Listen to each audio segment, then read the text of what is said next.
Tesla was a great inventor and a great humanitarian.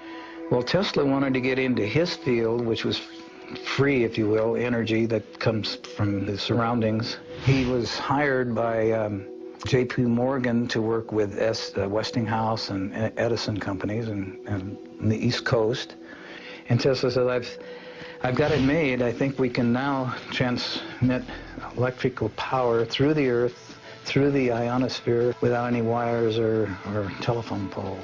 If you gave a device, like a free energy device, a generator that would service all their needs in their home for free, they could then bring out their creative talents, which they were born with and have been suppressed because they've had to toil for a living. They could be tremendous artists beyond our dreams, tremendous engineers beyond our dreams. J.P. Morgan was not buying it. He said, no, we're going to have to tear this stuff down. So Tesla kind of pulled back into himself and decided, well, I guess it's not time for this.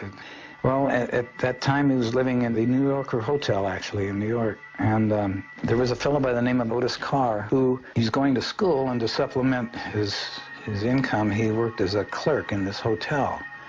And Tesla and him became acquainted, and Carr was a sponge. He loved science in every way, shape, or form, but he was a natural science. He believed in the same thing Tesla did, that there's no limits to natural science, and everything should be on a simple level.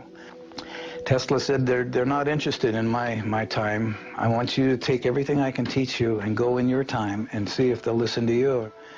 And if you don't make it, you're going to have to pass it on, because at the rate we're going, we're on a self-destructive course. Carr said, I will, and he got his own lab started and started really getting into a lot of free energy devices and building them. So he built a spaceship? Mm-hmm. He's building small spaceships then, and he had different sizes, different models. So tell us how you met Otis Carr and how you began working with these flying saucers. There's a company, Advanced Kinetics, in Costa Mesa. That's where we were living, in Costa Mesa, California. And they're looking for a research and development laboratory technician. They gave me a job, they put me in the research lab, and I was inventing ideas all day long. I just loved it because I like to invent simple ways of doing hard things. And was Otis Carr working there too? No. I told some friends about this and what I was doing, and he said, well, come to our group. We've got a group here called Understanding. It was created by a gentleman by the name of Daniel Fry in California. We could talk about things that were unlimited, not limited. I said, my mission is to see that we have habitation and transportation in one vehicle. And he said, well, you sound like a guy that's back east getting in trouble right now. His name is Otis Carr. And he put in a patent for a levitation device, and they wouldn't give him the patent. He said, you got to pull that levitation out and anchor it on the ground, and we'll give you a patent on an amusement device. You cannot use levitation. They brought him out to California. They said, here's your lab. It was all built. It had living quarters. It had, machine shops. It had. That's where you did most of your work, I imagine. And this is where you guys worked on the spaceship. Mm-hmm. Yeah. How long did it take to develop this crap? Day and night, 24/7, we were building these small prototypes. And they would range anywhere from 12 inches to 3 feet to 6 feet, to, in size. And they actually flew. They actually levitated. Oh, yeah. And what was the source of the power? Well, it was magnetic in nature. And you were actually building these for people to sit in. I mean, not just models. These were prototypes just to prove what we wanted, and then graduate up to where human habitation could get on board and operate them. If you could explain to us very simply how this device, how these craft work. In those days, we had counter-rotating wheels, one going clockwise and another going counterclockwise. We had a capacitor, we had small magnets, and we had what's called a U-tron. It was a double tetrahedron. That's 2 ice cream cones put with the open ends together so that you have a diamond shape. And we had 12 of them around the periphery of the craft. And we had magnets, horseshoe magnets, 12 of those around the craft. So when you started rotating and counter-rotating, as these neutrons went through the field, they would act as a generator and a capacitor in themselves, and they would generate a lot of power, not necessarily electrical power, but vibrational power. When you get to the resonant frequency of your surroundings, it cancels everything out. It goes to a 0 point. And once you've reached 0 point, then you can go anywhere you want. And you have your own force field around the craft.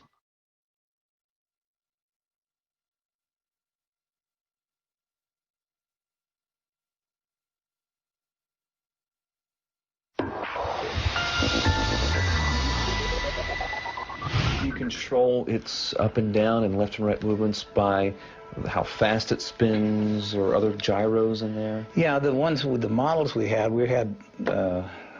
remotes, you know, to operate the models. But when you get up into the larger craft, it's not necessary, because everything then, as Carr was explaining, the difference between the brain and the mind is synergetic. You operate the craft like it was a friend. It's like it was a living thing, because connect with the craft. Yes, and that's the only way that our particular craft would work. There's a mental interface? Yes. So it's kind of like the thoughts carry out a vibration as well, and you have to go in harmony with the ship. So some sort of morphogenic field was created, perhaps, some sort of almost living field. Yeah, absolutely. Ralph, have you had a chance to fly it yourself? Flying is an antiquated word when it comes to the type of spaceships that we were operating, because they don't conventionally fly. Or levitate. They levitate and they teleport. They move through this thing called time and space. They actually traverse through multi-dimensions. So you created an artificial gravity field, is it safe to say? Yeah, you could say that, yeah. Is this in any way related to the work of John Hutchinson and his anti-gravity experiments? Well, it's along the same lines. I know John, he's an associate of our group. And as I mentioned before, there's all forms of levitation. But where ours differs from John's is that in order to operate our craft, it takes spirit. It takes a synergy. You have to recognize the craft as an entity of life itself. It has a consciousness, if you will, of its own. What John is doing is wonderful. I'm glad he's discovered a tremendous field of levitation and the composition of metal and molecular structures. Ralph, can you tell us about your experience as being the co-pilot of one of these discs? Sure. The next stage up was the 45-foot craft. They had already designed and built it, and they wanted us to test it. So we got on board, and near the center of the craft was a giant crystal ball in a kind of a gyroscopic holder. Underneath that was a laser that came up through the bottom of this crystal. And as the light came up and dispersed around this crystal, it lit up the crystal from infrared all the way around to ultraviolet. And then Carr said, okay, guys, what I want you to do is just clear your brain and use your mind. So this is an experiment. And we're going to go outside and back in through what's known as time and space. And all you have to do is concentrate on what I'm about to tell you. We're going to go down range 10 miles. And that 10 miles downrange is equated to the vibratory rate of the color aquamarine. The colors just kind of dissolved and started turning into this brilliant aquamarine. And it lit up the whole ship. And then he said, okay, that's it, boys. Get out of the craft, and we're going to debriefing. And we looked at each other like, oh, I don't think it worked. We didn't go anywhere. We didn't do anything. And we said, well, it didn't work, did it? They said, why don't you guys empty your pockets? And we started pulling out sticks and stones and grass and stuff and putting them on the table. And I know we didn't have those going in. And where in the heck did this come from? And he said, well, you remember I told you about the brain has a limited capacity. It cannot believe beyond its jurisdiction. It doesn't want to believe anything beyond that. So you travel with your mind, and it will come back to you, and then all these dots will be filled in as your life progresses. You'll remember what you did. It was in retrospect, I did go back now, and I do remember going and getting out of the craft. There was 3 of us. We walked down this ramp. We got out and we went over to a little hillside. I can see it right now. We picked up rocks and sticks, put them in our pockets, and we got back on board. I remember it now, but I didn't remember it then. It sounds like this technology is something that we have to be spiritually advanced enough to be able to use it. And Carr explained that as higher consciousness. He said you've got to raise the consciousness. When you were operating this disc, did you notice or were you told that anything changed as far as the structure of the craft? There's a consistent expansion and contraction. It's almost so instantaneous that it's unnoticeable. And in one of the smaller demonstrations, we had a small model, aluminum model, and I could hear this hum, and it was just a beautiful, beautiful feeling while this thing was running, and I was touching it, and then it got more and more intense, and then I found like it was Jello, and I could put my fingers on it like Jello, and I looked at the other guys, and then I put my fingers inside this aluminum with my hand. I said, this is impossible, but I'm doing this, and I put it in and out of the craft. And Carr was over there because he said, you're energy, and that's energy. And when you understand that, and you get a harmonic with energy, you get a balance, you can do anything. There's no limit.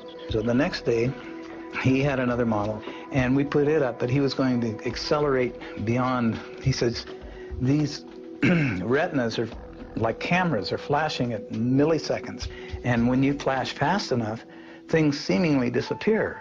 So with that in mind, here's our next demonstration. So we fired this one up, and we were all watching it, and I was getting ready to put my hand in it, and whew, the whole thing disappeared right in front of us. He said it's quite simple. Tesla did this all the time in his laboratory, and it's teleported. He said, well, where did it go? And he said, well, it might have landed on somebody's dining room table. I don't know. He says, I don't know yet where it went, and I don't know if it'll come back. Maybe it'll show up someday. Maybe it's gone. Maybe it's still there.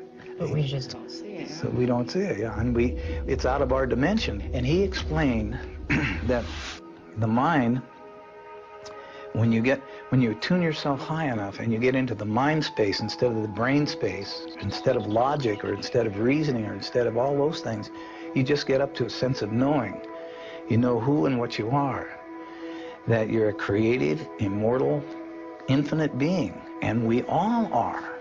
And he said everybody on this planet are gods by comparison, and they don't know it. They're asleep. And until they wake up, this is what our job is. We're making these toys, trying to get them to wake up, to realize there's no limits to what they can do. They don't have to live in servitude. They don't have to live in poverty. They've just been told that by people that unfortunately want to control things. Carr explained to us that the brain that we have operates this water vessel which we live in, but the energy that inhabits the vessel is who and what we are. We are energy. We're not bodies. The energy is all magnetic in nature. It's free in nature. We're swimming in energy.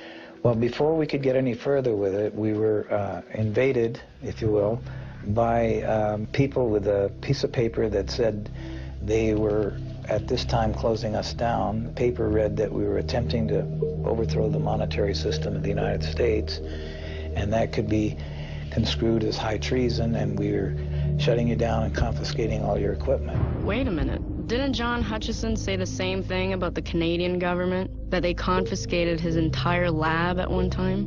I stayed in touch with Carr as much as I could, but as soon as I contacted him, I was contacted by somebody. We told you to stay away from even thinking about this. Well, what did the energy companies do to Carr?